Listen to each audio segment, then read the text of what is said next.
Good morning and welcome, everybody. This is our session called Students Seeing Themselves, Ethnic Studies and Beyond. We're going to have teacher and family observations on ethnic studies and also tips for organizing support for ethnic studies. One of our presenters is having trouble getting on board, so we're going to start with a different sequence. Our presenters include Mr. Gilbert Flores, a high school teacher who has been teaching ethnic studies for a while. Eva Carranza, a parent who will speak to us in Spanish. I will translate. Josué Peralta de Jesús, a rising senior high school student. And if she joins us, Dr. Lilliana Saldana, professor and teacher of ethnic studies. So to start off, Gilbert, give us your views. Open your mic. Thank you. And I just want to say that I'm proud here to share space with teachers who are involved in this important work, teachers who are committed to doing right by kids. I think that is kind of a theme of ethnic studies, is just doing what is right by students, right? So there's a couple of things that I wanted to share today. One, how I got started with ethnic studies, how other folks have got started with ethnic studies, in case you are hoping to bring this program to your campus. Also wanted to share a little bit about my drives and inspirations, what has kind of driven the passion and provided this momentum to teach ethnic studies, Mexican American history in particular. And then I want to talk about some challenges that we're facing here in Texas, and then offer some resolutions or some counter to those challenges.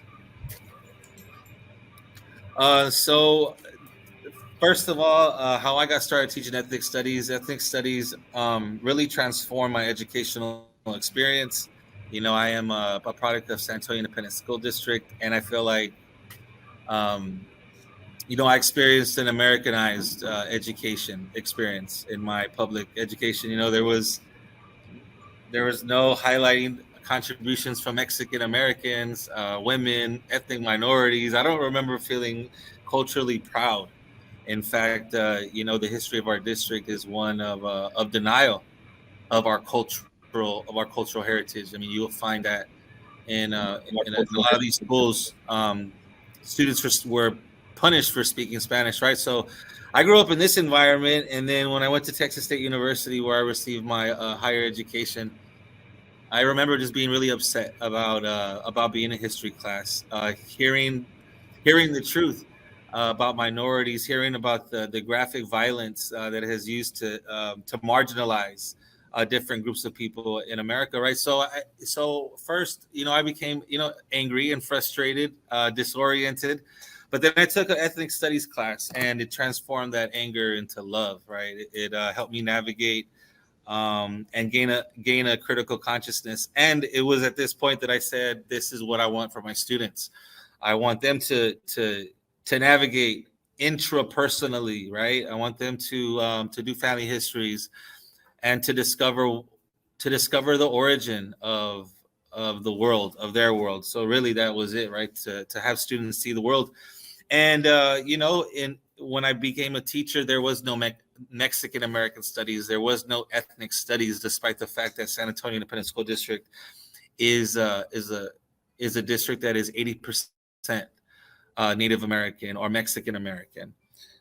So one day I was looking on the internet, and I discovered that Houston ISD had recently adopted a course, and that the course was going to be finalized for standards. And the first thing I did was reach out to allies. Okay. So that's one thing that I would suggest to teachers who are looking to teach Mexican American studies is if you have friends in high places, really communicate to them your desires, right? Your desire to teach this unique curriculum to students who have been denied to it, right? So first, I just talked to my people. I was like, hey,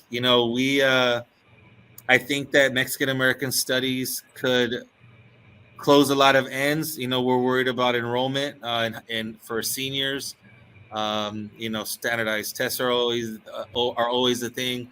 But my primary motivation was to have something for seniors, because in the social studies program, once folks get to being a senior, there's this kind of a year to just to finish and get it over with, right? But I feel like Mexican American Studies put in this context can prep students for college and perhaps inspire them to take more of those courses in their higher ed. And so once I did a little recruitment as well. I asked different students who would be interested in the class. I got about 50 kids.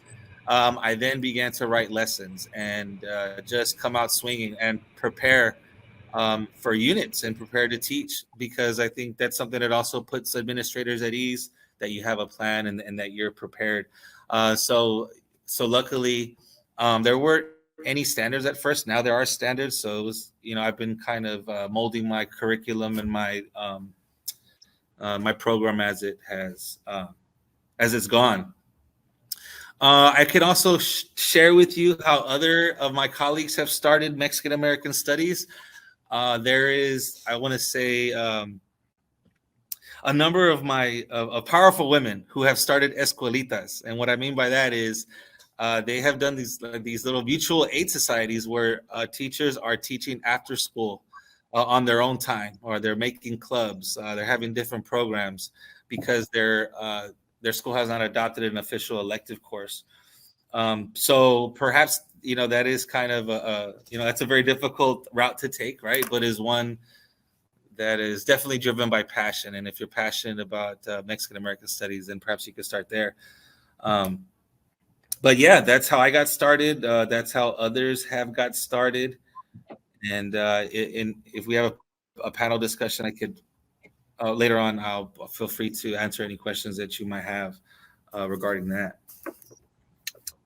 Thank you, Mr. Yes. Thank you, Mr. Flores. Dr. Saldana just came on board. We're glad you connected. Dr. Lily Saldana, she's not only directs an ethnic studies program at the University of Texas, San Antonio, she's also the lead organizer of our community of practice, which we're going to talk about in the second portion. So Dr. Saldana, welcome, and you may start. Thank you so much. And I do apologize for the delay. I would be delighted to talk about, Mexican American Studies, which is the field that I'm in. I've been teaching Mexican American Studies, or Chicanx Studies, for 15 years at the University of Texas at San Antonio. And I joined the statewide movement for ethnic studies, for Mexican American Studies, about 7 years ago. There was a group of scholars and educators and community allies that came together to propose an elective course at the state board. So there was a lot of organizing that happened beforehand. I would say about 4 years of 5 years of statewide organizing to get this elective course approved.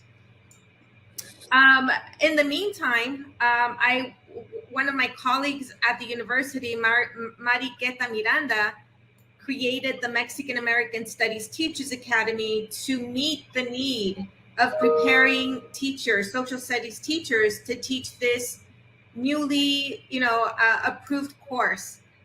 It used to be called the Special Topics in Mexican American Studies, and then it was approved as a full, elective course. So, there are a lot of moving parts, right? On one end, you have a group of folks who are pushing for a high school elective course with curricular standards. And then from the university side, my colleague created, the Moss Teachers Academy to support teachers in teaching this new course. And I say that this has been an important part of the movement because lamentably many public school teachers haven't had access to ethnic studies, right? And this is a national trend. This is not just in Texas, but this is a national trend, and it speaks, to the exclusion of our histories, right? The histories of people of color. And so every summer we organize this Teachers Academy in community with educators like Mr. Flores and our community partners like IDRA. And so we offer this 1-week professional development institute for K through 12 teachers. It's also been a way to connect educators who are teaching this course across campus. And this is really important because a lot of teachers are new. You know, some of the teachers that come to the academy are preparing to teach Mexican American studies for the very first time. You have other educators who have been teaching this class for maybe 2 to 3 years. So it's an opportunity for educators to share resources, to share their experiences, and also to learn what Mexican American Studies is, and to create a curriculum, to create an approach or a framework that is really rooted in our community, right? That is rooted in our community's ways of knowing, our community's ways of teaching, and our community's ways of being. And so this is some of the work that I've been involved with many of the folks here in this space. Y pues es un proyecto comunitario el desarrollar Mexican American Studies. Ha sido una colaboración comunitaria entre las maestras, los maestros, los profesores que le enseñan Mexican American Studies y nuestros aliados de la comunidad que están contribuyendo a este movimiento para que la juventud y para que los estudiantes tengan acceso a este currículum. So I'm not really sure if you'd like for me to add anything else. Now let's move on. Josué, if you would start. Hello everyone. I'm Josué Peralta. Like Aurelio said, I'm a rising senior in high school, and I'm part of IDRA's Youth Advisory Board. So I'd like to talk a little bit about my views or my feelings toward studies. And I'm sure we can all agree about the importance of teaching ethnic studies since our cities and our country becomes even more diverse. So, I offer the perspective of a student since, many times the actual student being taught these courses can be forgotten just sometimes. And although my peers and fellow students feel that ethnic studies give us a much deeper understanding of our own cultures, realistically, not everyone who takes ethnic studies is going to be from the actual ethnic root, which of course is being taught from, right? So with that, I strongly believe ethnic studies fuel a deeper understanding of each other and gives us a better connection to the diverse majority around us. That being said, the ethnic root in question of which ethnic studies are offered should obviously be what is consulted the most. And so for me, the only experience I have is regarding Mexican American studies. Everyone has their own reasons for taking a course or advocating for a course like this, but here's my specific viewpoint towards MAS, which is Mexican American Studies. I think for my people, MAS is super crucial because as our families cross the border, many documentations and history of our families is lost. And the only way we can put that history, we can remember that history or have it presented is through our elders or through their memories. And so I think MAS is really helpful to put their experiences into context. And, reasons like these, complex reasons, are pretty individualized. So ethnic studies allow us and the ethnic root in question to feel valued and improve their self-image and allow us to reconnect with our identities. And at the end of the day, ethnic studies courses, especially MAS, are amazing to me in particular because they teach us about our own culture. And I'm sure that point is repeated, but it's for a good reason. And it's because it's true. It's cool that my people have an entire course dedicated to them. And at the end of the day, I learned more about how my family ended up where we are now, as opposed to when we learn about, some random events in Ohio from the 1500s. Not that that specific history isn't important, but, it doesn't really teach me about myself in the way that MAS or ethnic studies could do for other students.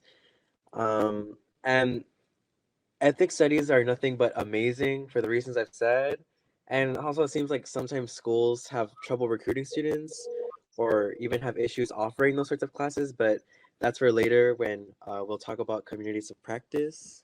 Thank you, Josué. I'd like to return, Gilbert, I cut you off and got onto Lily. I want from each of you now one specific recommendation you make.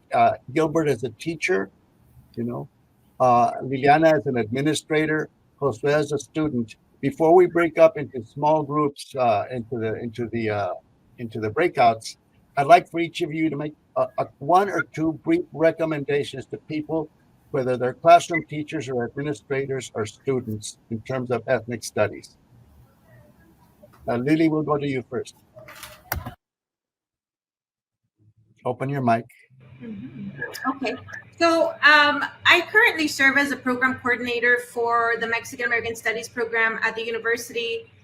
I'm also co-director of the Mas Teachers Academy, which provides the professional development. So as an administrator, but also as a professor and as a teacher educator, my recommendation is that universities begin to think about, particularly colleges of education, begin to think seriously about centering ethnic studies in their teacher preparation curricula. So right now, in a city like San Antonio, where 70% of the population is classified as Hispanic, mostly Mexican American, in a state where 52% of school-age children are classified as Hispanic, we don't have a teacher education program in our state that actually centers ethnic studies, right? Now, if we're looking at our communities, like, African American communities, we're looking at Asian American, Pacific Islander communities, we're looking at Native American communities. Again, right, ethnic studies have yet to be integrated into our teacher education program. So for me as an administrator, and if we're serious about really centering ethnic studies in our schools, this is the one component that we need to work on, right? How can I, right, as a program coordinator for MAS, as someone who works with educators, how can I leverage my voice and my positionality within the university to ensure that our future teachers who are going through their certification process and who are going through their teacher education process have the preparation to teach ethnic studies, whether it's African American studies or Mexican American studies or Asian American studies. So teacher candidates are not required to take an ethnic studies course in our program. And I believe that this is probably very common across other teacher education programs. So this is definitely a recommendation that I make as an administrator. Thank you, Dr. Saldana. Mr. Flores, as a teacher, what's a recommendation? As a teacher, I feel like Mexican American studies can be used to re-engage our communities, to re-engage our families through multiple projects. I think in the last, I don't know. I think historically, when we look at our parents and our schools, there's a division there, right? I think parents feel like they're left out. I feel like parents feel like they're only called when something negative happens, right? But I'm encouraged to see parents come to school events like choir shows, performances, basketball games, football games. So the parents do want to come. They do want to see their kids perform. And I think Mexican American Studies provides an excellent avenue to incorporate the experiences of our students and our families, and to bridge that gap to make the community and school one. Okay, thank you. Josué, what recommendations do you want to make to students or to teachers about? So actually, I have one for schools, and I think schools should take more pride in the fact that they're offering these types of courses. And by that, I mean, especially like what Mr. Flores said, inviting parents to schools to learn about the curriculums. It's true, there's a disconnect between parents and schools. And I imagine, if schools were offering like a new STEM subject, I'm sure they would have no problem advertising it. And so it's important to have that kind of pride for other course offerings, especially ethnic studies. And I also, for students, I guess, or I guess teachers, I would encourage teachers to tell their students to communicate with other students about ethnic studies and their experiences taking classes, because you know, teachers could talk to students pretty well, but at the end of the day, especially teenagers and stuff like that, don't always like to listen to adults. So you know, in order to like recruit more people for ethnic studies and these types of courses, I recommend that teachers I guess suggest to their students to talk to other students about their experiences, so that we can have more people taking these courses, which are really, you know, really essential nowadays. Okay, thank you. We're going to be going into some breakouts, but before we do that, I'd like to review some things with you. There are a series of handouts that you will see in your folder. There's one called Ethnic Studies Model Curriculum Guidelines. So that if anybody's interested in seeing a broad framework for these guidelines, this is the California set of guidelines. They're very comprehensive. And if anybody's interested in exploring that, you've got that as a resource. Okay. And we've got an article about parents' activities at the local levels. Parents urge schools to enrich, not exclude. There's an article of an interview that I did with a teacher who opened a special English class using Mexican American Studies, and it's called Student-Centered Teaching and Fluidity. And then we have breakout group tasks. So what you see on the screen right now, the small group questions, you'll have them in your small groups. As you go to your small groups, you will choose what questions to explore with each other based on the information we've given you. You're going to have about 35, 40 minutes for your small groups. Then we're going to come back, listen to what went on in your small groups, and have another series of presentations. And I'm hoping that by then our parent can open the mic. We're having trouble with the technology. And so at this point, we're going to go into our breakouts.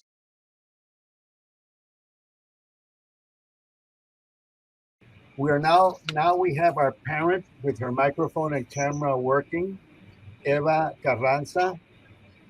So, Eva, ¿qué son tus opiniones sobre este tema? Bueno, mi nombre es Eva Carranza y yo vivo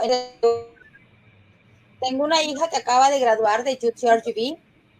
Para mí el programa de Estudios Mexicoamericanos es muy importante, ya que nos ayuda a conocer la historia del Valle, pero también a descubrir nuestras raíces y les proporciona a los estudiantes un sentido de identidad. Good morning, my name is Eva Carranza. I live in the Rio Grande Valley. I have a daughter and she just graduated from the university here. For me, the Mexican American Studies program is very important because it helps us to learn about the history of the Valley, but also to discover our roots and provide students with a sense of identity.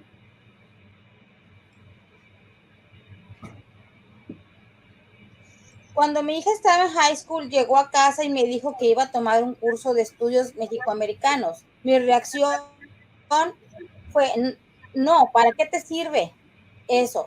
Mejor toma eso de matemáticas que te ayuden para ingresar a colegio. Pero ella me dijo, no, mira, se trata de esto, es importante y el curso es de doble crédito. Entonces dije, ok, pero yo no estaba convencida, ya que no sabía de qué trata o para qué sirve este curso, ya que nunca había escuchado hablar del programa.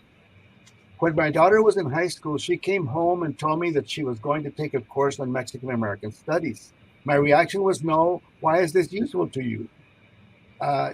She said, no, look, it's about this, and the course is dual credit. So I said, okay, but I wasn't convinced since I didn't know what this course was about or what it was for, since I had never heard of the program. Conforme fue pasando el curso, me fui dando cuenta de su importancia debido a las tareas que encargaban. Por ejemplo, un día le encargaron preguntar el origen de su, así que tuvimos una familia y las cosas que nunca habíamos compartido o que no hubiéramos visto. Entonces pude darme cuenta de que este programa fomenta la unión familiar, ya que hace que los estudiantes se acerquen a sus padres y abuelos a hacer preguntas y compartir tiempo, y al mismo tiempo enseñan historia del valle. During the course, I began to realize its importance due to the task that they assigned my daughter. For example, one day they asked her to ask the origin of her name, so we had a family conversation, my mother, daughter, and I, and there we shared more things that we had ever shared or that we would never have known. Then I was able to realize that this program fosters family unity as it brings students closer to their parents and grandparents to ask questions and share time, and at the same time, teach the history of our area, the valley.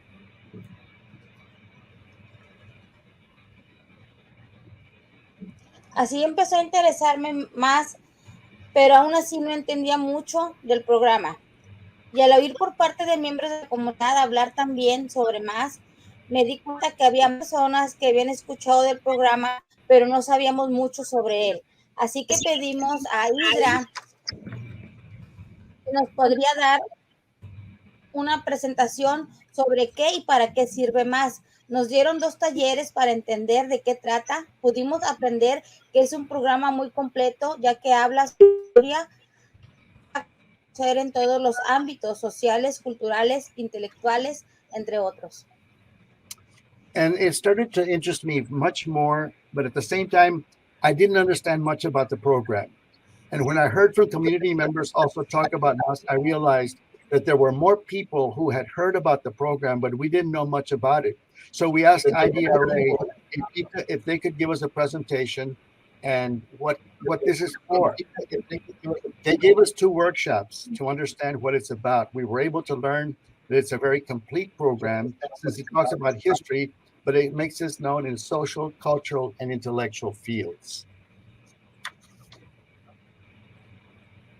También nos pudimos dar cuenta que los comentarios que habíamos escuchado era por medio de algunos jovencitos que estaban tomando el curso, más no por las escuelas, ya que las escuelas no nos compartían nada de información. Y después de esos talleres, las personas pidieron que querían ver más sobre qué era el programa. Entonces nos comunicamos con el Departamento de Estudios Mexicoamericanos de UTRGV, con Álvarez, y de ahí surgieron comunitarias virtuales. Profesores y alumnos de la carrera nos dieron presentaciones como el movimiento chicano mexicoamericano por los derechos civiles, latinos en el cine, series y en los medios de comunicación, entre otros temas. So we were all realized that there was interest in our community for those of us who had heard a little about the program, but it wasn't through school, but for other reasons, the school had never told us much.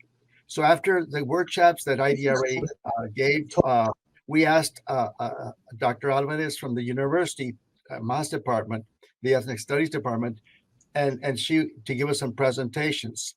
And thus these virtual academies emerged where teachers and students gave us presentations on Chicano Mexican American Civil Rights Movement, Latinos in Movies, series in the media, and other interesting topics. Tuvimos más de 60 participantes en esos talleres, están pidiendo más, así que el siguiente año tendremos más estaciones. Algunos comentarios de los participantes eran: si hubiera sabido de ese programa, le hubiera pedido a mis hijos que lo tomaran, ya que ellos se graduaron con un sello de biliteracidad, pero si hubieran tomado este curso, siento que les hubiera tomado más importancia y valor el aprender los 2 idiomas.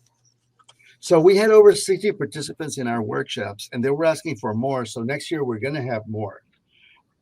One comment from a participant was, if I had known about this program, I would have asked my children to take it since they graduated biliterate with a biliteracy seal. But if they had taken this course, they would have given more importance and value to learning the 2 languages.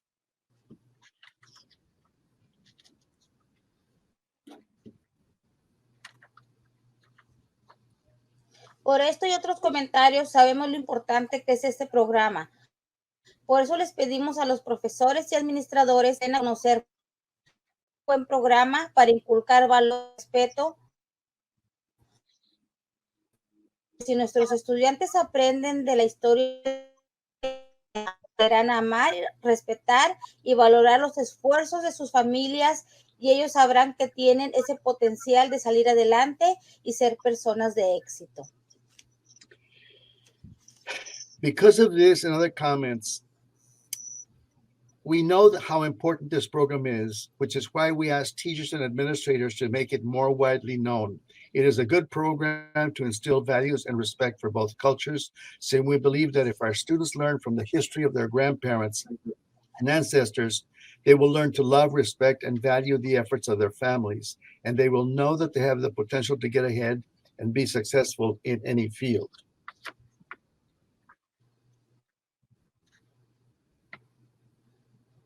Por lo tanto, creemos que debe dar más difusión en las escuelas, en las juntas regulares y eventos que tengan, asociarse con organizaciones de base para la difusión y compartir con los padres, jóvenes y niños para que estos tengan conocimiento y puedan apoyar sus esfuerzos, un programa abierto y no solo un curso opcional. Therefore, we believe these classes should be given much more publicity and dissemination in our schools and in regular meetings and events. We want a partnership with grassroots organizations to spread and share with young parents and children and can support their efforts to make it a more open program and not just an optional course. Thank you very much, Eva Carranza. Dr. Saldana, one of the things that we've been doing in the San Antonio area is talking about a community of practice. How do you understand a community of practice in ethnic studies? So the community of practice is a community of people, like-minded folks, or people who have a common interest. In this case, it would be Mexican American studies. And so it is an opportunity for people who have a shared interest in Mexican American studies to share resources, curricular resources, readings, to share lesson plans, to just share their ideas of what they envision for Mexican American studies, to take inventory of what exists in the community, but also to envision and think about the future, think about how that community wants to sustain this work.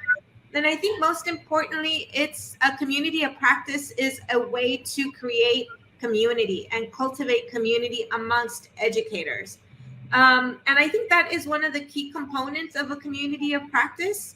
I can say that in San Antonio, there are approximately 25 high school teachers and about 3 middle school teachers that teach Mexican American studies. Some school districts offer this at the district-wide level. Some districts only offer maybe 1 MAS course. The interesting thing is that many of these educators don't always know each other, depending on how schools cultivate or create opportunities for the teachers to interact with each other. So the community of practice that we've created here through the amazing mentorship of Aurelio here has been to sustain and cultivate that community. Where teachers feel the confianza, where teachers feel supported, where they can build trust with each other and share resources and build that community.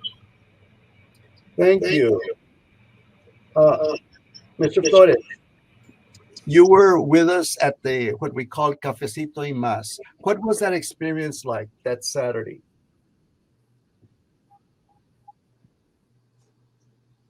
Thank you, Aurelio. So to describe my experience, I thought that it felt empowering. Organizing together, sharing space, and developing a plan. I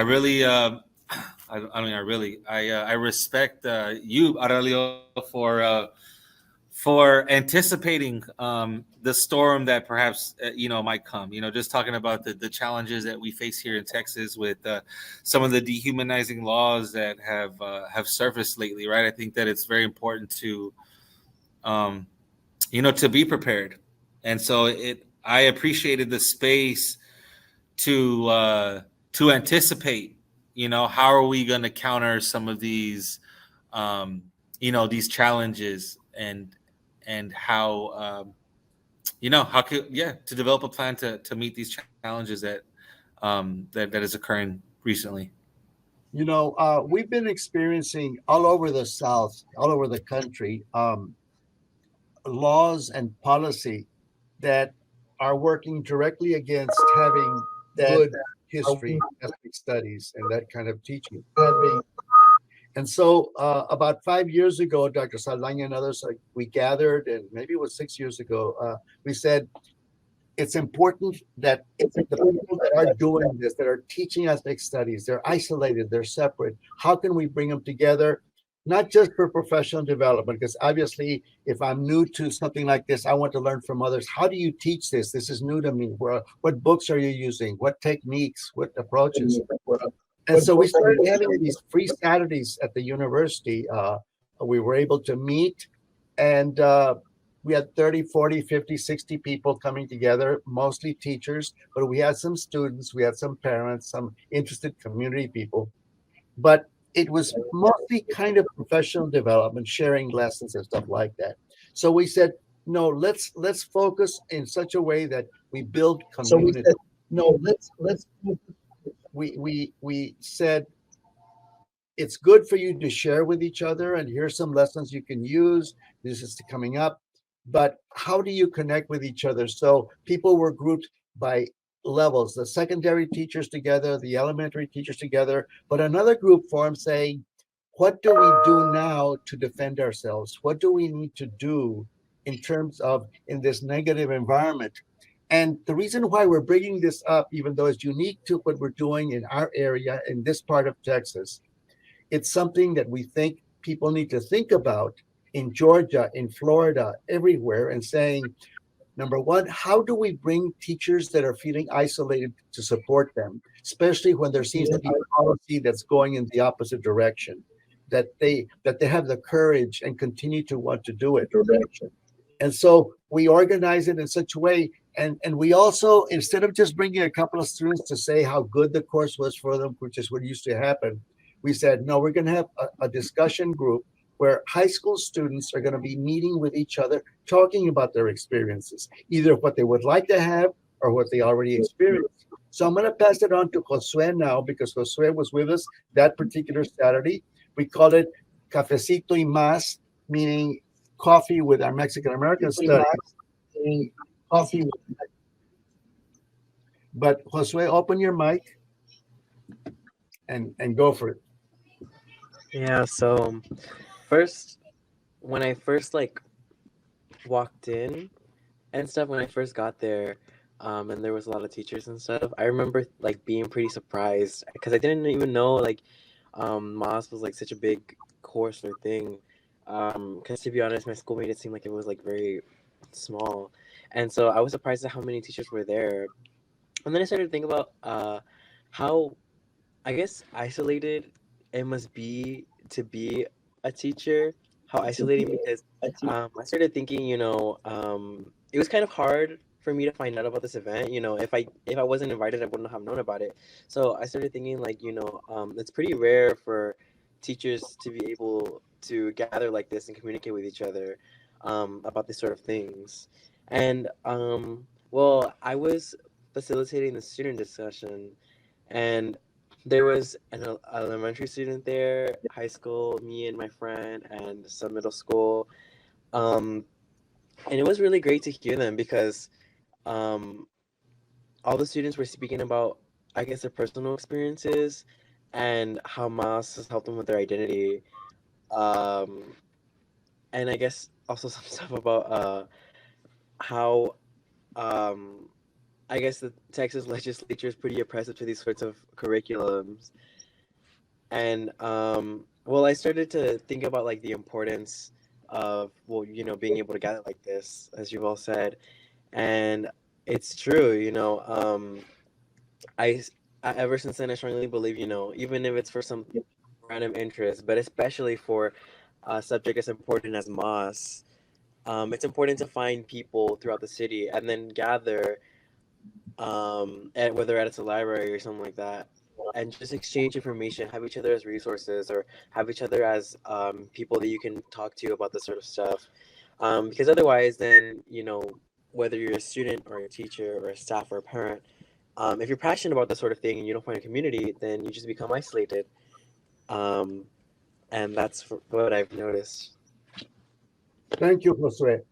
Eva, ¿qué es lo que hace? ¿Por qué Arise apoya estos cursos y cómo es que ustedes desarrollan este proyecto?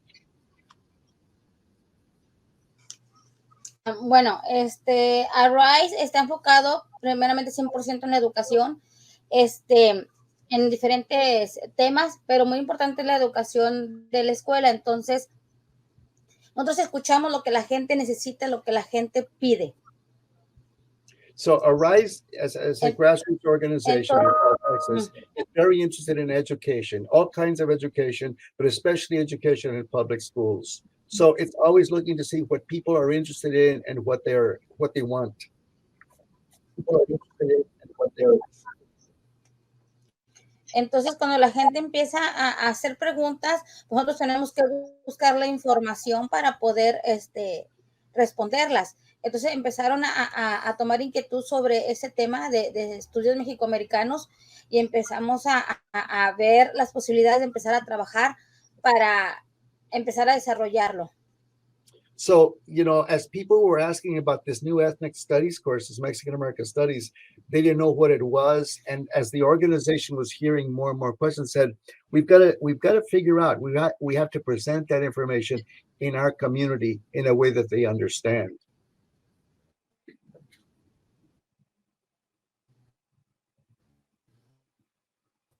¿Qué más, Eva?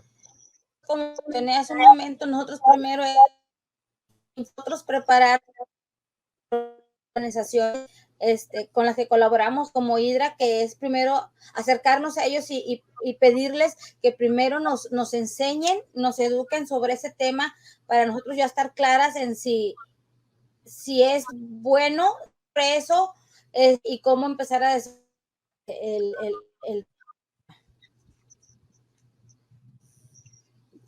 Perdimos tu última palabra. El micrófono no está funcionando bien. Di la frase otra vez. Para empezar a trabajar sobre el programa. Okay, so they said, they asked my organization out here, help us learn more about this so that then we can support the program, but also so that we can take this information in our communities. They are working in Spanish-speaking communities, a lot of recent families, limited resources. And so this organization says, in the middle of all this, these courses are important. We're learning about them. They find resources like ours. They can do the instruction in Spanish and translate the jargon so that the language is understood. Because, education jargon is difficult for people outside of education, regardless of class, race, or language you speak. And so it's a matter of how do we take the key ideas of the value of an ethics course and help the community understand it. And so in this case, we keep talking about Mexican American studies, but this process would be the same if there's a community organization in Georgia that is very interested, for example, in Black studies, in African American history. There should be some way that the families are informed about what is going on, why it's important for their children, or that they go to the school and saying, we want this to be taught. Our history has not been taught in these schools. So it's not just the Mexican American in South Texas, it's for any excluded group anywhere in the States. So, ¿qué más hacen, Eva? Bueno, entonces ya salió, como les comenté hace un momento, comunitarias, donde damos presentaciones. Ayer que nos dio Aurelio, vamos a aprender que no solamente es para la escuela o utilizar mucho de para desarrollar también aquí en Rice. Supimos que nos cuenta que también era el ámbito cultural, entonces que había libros, había escritores, había compositores, había música local que no conocíamos, historia musical que no conocíamos, o escritores, libros, entonces era también explorar esas otras áreas para desarrollar otros temas aquí en Arise, como por ejemplo ya tenemos un proyecto para jóvenes, donde vamos a utilizar un libro para que ellos también lean otro tipo de lectura que a veces no es muy común en las escuelas, ni que se los ofrezcan para que los lean. Okay, déjame traducir. One of the things that they started realizing through this course is that this course was helping you explore local history, music, books, stuff that were not commonly known in schools and the community was becoming aware of. And now, for example, they're supporting a book club for their children. Some of the older elementary kids and some of the middle school kids are starting a book club around books that touch on the themes from the course, but that those books are not in the school. They're not taught in the school. And so this community organization is supporting this online chat, book chat that the kids are going to be starting. In fact, the first session is going to be next Friday afternoon. Let me ask Gilbert. At the Saturday event, one of your students showed up. He couldn't be with us today. What were some of the things that student said at the event? Remember, he stood up and talked. Yeah. I think he said something to the effect that Mexican American studies for him, I think, had brought out his talents. He's also a musician, so one of the tenets of these ethnic studies is to think outside the boundaries and to think outside of that prescription based sort of teaching where students are just doing testing and regurgitating. So I think what he appreciated was how we incorporated music, poetry, and that brought out his talents. And he feels like other students have the same talents to offer, but aren't exposed and given those opportunities. So for him, it's brought out the talents that he's had and connected him with his culture and made him a stronger person. Thank you. Josué, one of your classmates was originally scheduled to be with us. He couldn't be with us. Open your mic, Josué. What were some of the things that Carlos mentioned in your small group that Saturday that he talked about? Well, I remember that he was talking about how during these times, in these times of censorship and whitewashing, as it said, it seems that he struggled himself with his identity, and it felt like he was losing his identity. But now with the rise of math courses and diversity and stuff like that, he felt pretty reconnected to his identity again. And he was really excited that schools were starting to offer these math courses to more students, especially to younger students, because he says that's when he struggled the most. That's when he struggled the most in his younger years, because that's when he first came to this country, and it was a completely new experience. That's good. Thank you. Lilliana, if somebody wants to start a community of practice, let's say in Florida or Virginia or wherever, what steps should they take? What kinds of things should they do to start a community of practice? I would begin by reaching out to colleagues who are interested in creating ethnic studies curricula, and start meeting and create a name for your group and recruit teachers, recruit students. I think students and parents are key to the community of practice, and the larger your community, the more support you're going to have.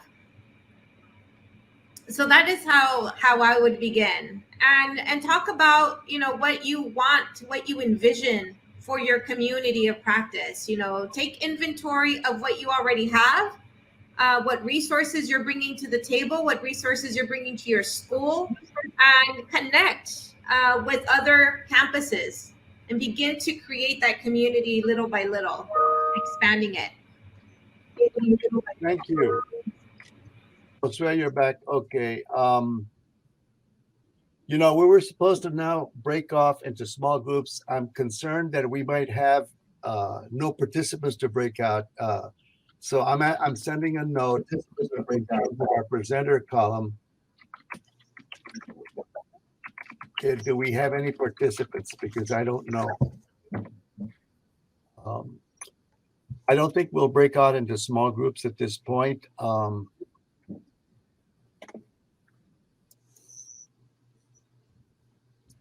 I don't know if we can open a chat for participants or how we can work it so we can have a general conversation. The questions that we had thought of people talking about, given what we've been presenting, is how can teachers be supported through a community of practice? And I think, Lily, you're right on target that have teachers connect with each other, start 2 or 3 and see who will support them. Because, you know, the way we work in our schools, it's very isolating. You can be a classroom teacher in a school for years and not know what another teacher is teaching or doing. You know, you'll have a few friends, but the idea of the community of practice is, yes, to share.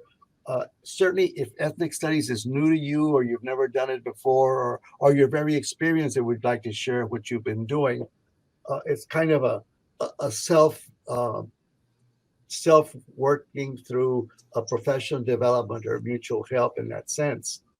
But I think what's more important, and several people have said, is that in this current environment of attacks and danger and people saying you can't do this, or banning certain books, the teacher cannot have this book. They're trying to go to librarians and saying, we don't want you to have these books in the library. You know, it's all the more important that we form these communities to support each other. Notice that the way we are here, we've got a parent who's Spanish dominant, we've got a classroom teacher, we've got a director of Mexican American Studies at the university level, you've got me who's an external consultant, we've got a student. This is the mix we're talking about. How do we connect and support each other? Because it's beyond just what somebody is teaching in the classroom. In other words, we can go to any state in the South that IDRA is working with right now through our IDRA EX South projects. And we know that there are teachers in schools who would like to be able to include histories and cultures, the groups that actually exist in those communities. You know, somebody was asking me recently if I'm teaching, let's say in Georgia, and we have Central American families coming. We don't have a course, you know, on Central American history or Nicaraguan history or Guatemalan history and stuff like that. But you can bring the families together to share what they know, what they remember, and validating what they bring. You know, in other words, part of what we don't have textbooks, and probably will never have textbooks that cover everything that needs to be covered, but we can start by validating. As Eva was saying, to feel validated, she was saying that she started realizing she had told her daughter, take a course that's better, that gives you better credit for college. Why take this course? But then she started realizing that information was so powerful and it's being collected as it's being done. It's she's getting to know her own community, but as a mother, she realized it was also affecting the self-concept of her child and valuing where she came from, the language spoken at home and things like that.